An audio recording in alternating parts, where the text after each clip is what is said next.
Mais bom dia. Bom dia. Este podcast está inserido no programa do Digital Activities, que é promovido pelo PDJ e pelo Instituto Cultural de Évora. E para começar, ia pedir que fizesse uma pequena apresentação, nome, idade, profissão, formação, só para... Alexandre Varela, tenho 48 anos, sou sociólogo de formação académica. Neste momento sou vereador da Câmara Municipal de Évora, com vários pelouros, entre os quais o da Juventude e Desporto. E no essencial é isto. Ia pedir que fizesse um resumo da história desta instituição, da Câmara de Évora, não os 500 anos naturalmente, mas se calhar os últimos 50 só. Sim, os 50 ocupam uma parcela importante na história recente de Portugal, designadamente com a instituição do Poder Local Democrático em 76, portanto... A partir dessa altura houve uma alteração substancial neste tipo de organizações, portanto nos organismos públicos, desde logo com a possibilidade de os vereadores, o presidente serem eleitos, portanto serem sufragados pelo povo. E é isso que foi esse regime que 74 e abril de 74 permitiu. Houve alterações em 1976, ao partir de 1976, com as primeiras eleições, e daí para cá sucederam-se vários executivos que, de uma forma ou de outra, trouxeram a Câmara Municipal até aqui, no exercício das suas competências. Portanto, é uma descrição muito sucinta. Está ótimo. Queria perguntar de que forma é que a Câmara de Évora conseguiu ajudar ou apoiar a Ucrânia agora neste tempo de guerra? Que iniciativas é que foram feitas? Bom, eu gostava de começar por ressalvar uma questão que é esta. Neste caso, as câmaras municipais não apoiaram a ucraniana, apoiaram sobretudo cidadãos ucranianos, embora tenham havido aqui algumas outras situações mais informais. Mas a verdade é que, no essencial, as câmaras municipais, os municípios portugueses apoiaram sobretudo os cidadãos ucranianos que beneficiaram do Estatuto de Proteção Temporária. Um estatuto previsto pela União Europeia. Portugal, sendo signatário, vem de ratificar, ou tendo de ratificar todos estes compromissos internacionais, naturalmente também tem o mesmo mecanismo, e foi ao abrigo desse mecanismo que os municípios apoiaram os cidadãos ucranianos deslocados. E ao abrigo de determinações legais que foram deliberadas quer pelo Governo, quer pela Assembleia da República, no sentido de criar, no fundo, task forces e enquadrar, do ponto de vista regulamentar, o apoio que iria ser dado pelos municípios, pela Segurança Social, pelas entidades ligadas à saúde, à educação, porque na verdade estamos aqui a falar de um apoio multidisciplinar, multissetorial, que envolve aqui várias dimensões. Vieram crianças, vieram mulheres, sobretudo mulheres, alguns homens também, naturalmente, e que precisaram de um apoio ao nível da habitação, ao nível de rendimentos que pudessem beneficiar e outro tipo de proteções da saúde, da educação. Naturalmente tivemos que criar condições também para integrar um conjunto de crianças, quer no pré-escolar, quer no primeiro ciclo, sobretudo no primeiro ciclo, mas também segundo e terceiro ciclo. E era isso, acaba um bocado já por responder à pergunta seguinte, que era que tipo de apoios concretos é que vos chegaram? Ou seja, que ajudas específicas é que vos pediram? Bom, nós podemos aqui distinguir duas fases. E há uma primeira fase em que, de uma forma muito desorganizada, começam a chegar cidadãos ucranianos, que é perfeitamente normal, numa situação de guerra em que o próprio país se está a mobilizar para encontrar soluções que permitam dar um apoio sistematizado. E, portanto, há uma primeira fase de grande desorganização em que há um grande voluntarismo da parte de civis que se metem em carros para ir ajudar e buscar pessoas à Polónia. Portanto, houve essa situação, pessoas que chegam, mas não sabem exatamente em que circunstâncias é que vão aqui permanecer. Algumas, apesar de existirem alguns conhecimentos, alguns contactos, algumas ligações, mas a verdade é que quando cá chegam não sabem como é que vão subsistir, não sabem como é que se vão organizar, porque a primeira preocupação dessas pessoas é escapar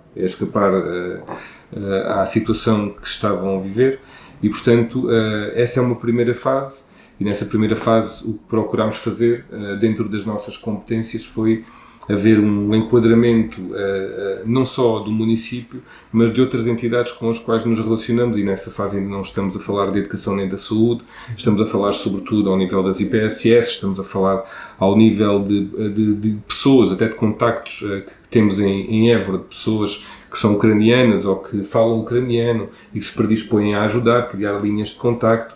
Nós próprios estabelecemos essas linhas de contacto através de um padre na altura, nesses primeiros momentos, e portanto há uma situação que não é orgânica, digamos assim, é inorgânica, e portanto aquilo que nós procuramos fazer é dar o melhor que podemos dentro daquilo que é o conhecimento que nós próprios temos, das nossas competências, daquilo que é possível ou não fazer.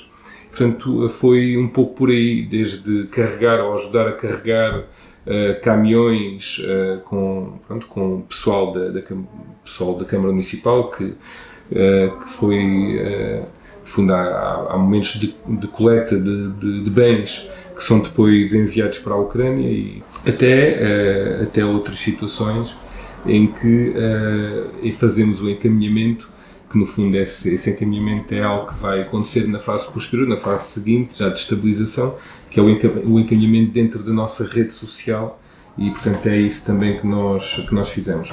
O segundo momento é o momento em que já existem algumas regras, já existe alguma determinação do Estado português e diz exatamente o que é que cada um deve fazer, que não foge às competências, mas na verdade concentra algumas dessas responsabilidades de coordenação também nos municípios. E portanto foi isso que de uma forma natural fizemos, em colaboração sobretudo com o ACM.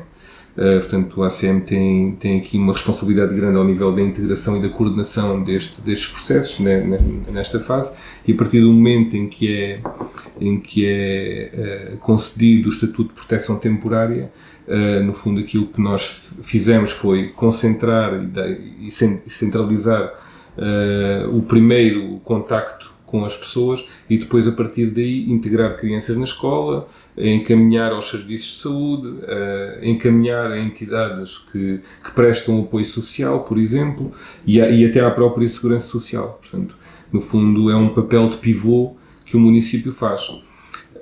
Para além disso, existiram apoios pontuais e outros estruturais.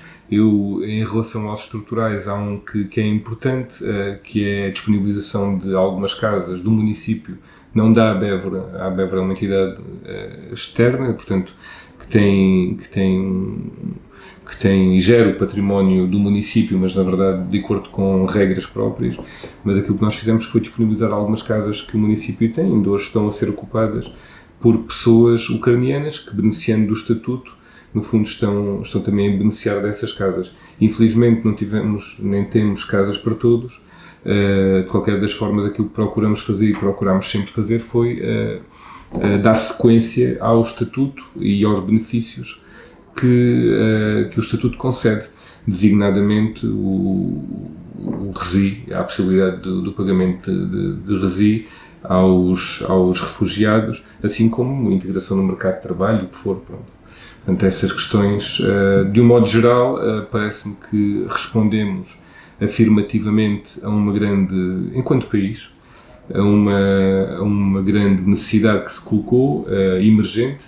Nós estávamos preparados para isso. É evidente que sempre com alguns erros, com insuficiências, mas de um modo geral é esse o balanço que faço. Provavelmente vai-me perguntar também isso a seguir, mas é o balanço que faço relativamente ao trabalho, que não foi só do município português, de Évora, foi de um conjunto muito alargado de municípios e do Estado, que se portou, na minha opinião, bem, tendo em conta também o facto de não sermos propriamente um país a viver na abundância, digamos assim. Uma outra pergunta que gostaria de fazer, até vou juntar duas perguntas numa só, é se tiveram voluntários para ajudar em toda esta situação e caso tenham tido, se lhes foi dado algum tipo de formação sobre como ajudar, como certos tipos de programas, como é que funcionam, para depois poderem encaminhar as pessoas ucranianas. Como é que foi esse processo? Não tivemos voluntários. Aquilo que temos são os funcionários, os trabalhadores da Câmara Municipal. No âmbito das suas competências viram, alguns deles tiveram que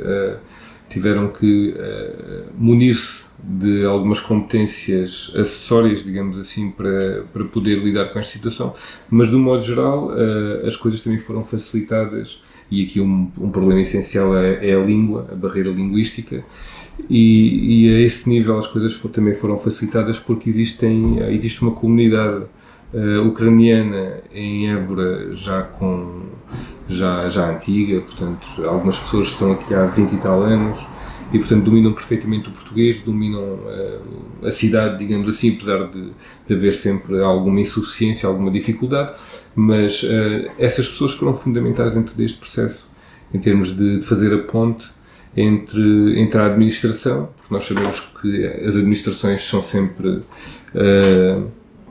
uma parede, digamos assim, para quem não domina os códigos, para quem não domina a língua, mas estas pessoas foram fundamentais para fazer esta ponte entre a administração e os cidadãos ucranianos, até para lhes dar a confiança que necessitavam e que necessitam num momento de grande fragilidade.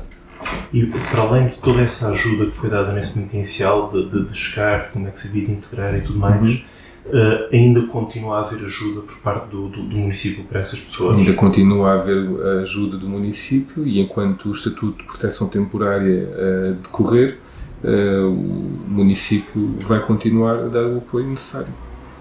E cumprir, no fundo, é uma determinação legal, portanto, não há aqui dúvidas nenhumas em relação a isso. Nem podia haver. A última pergunta é se, durante todo este processo, se houve algum caso que o tenha marcado a nível pessoal, ou seja, alguma situação, alguma história que lhe tenha ficado particularmente gravado na memória. Não, existem muitos casos, e eu não vou entrar em detalhes relativamente às questões particulares das pessoas, mas parece-me que o mais importante neste processo, para além das questões relacionadas com a guerra, que é ignóbil, qualquer guerra é ignóbil, e portanto esta também o é, mas para além disso e das questões muito particulares relacionadas com a vida das pessoas, porque houve pessoas que perderam tudo, houve pessoas que perderam familiares, viram-nos ou não os viram, enfim, infelizmente, uma última vez, mas aquilo que me parece que é importante, e era isso que eu gostava de ressalvar aqui, é a dimensão da solidariedade das pessoas. Isso para mim é fundamental, porque isso demonstra que de facto existe empatia, e é essa empatia que faz andar as coisas, e é na empatia que nos temos que socorrer para resolver alguns dos problemas que temos no mundo. Portanto, a guerra é um deles, não é o único, mas parece-me que é por aí. E eu acho que é esse o grande elemento que eu gostava aqui de destacar, a grande dimensão humana que eu gostava aqui de destacar é essa, e ver e confirmar que em Évora, na Ucrânia, em Espanha, existe isso e continua a haver solidariedade entre as pessoas. Isso é o mais importante, em vez de destacar uma questão particular, porque eu acho que não gostava de ir por aí. Pronto. Agradeço o tempo e disponibilidade e pronto, estava por encerrado esta entrevista. Muito bem, muito obrigado. Obrigado.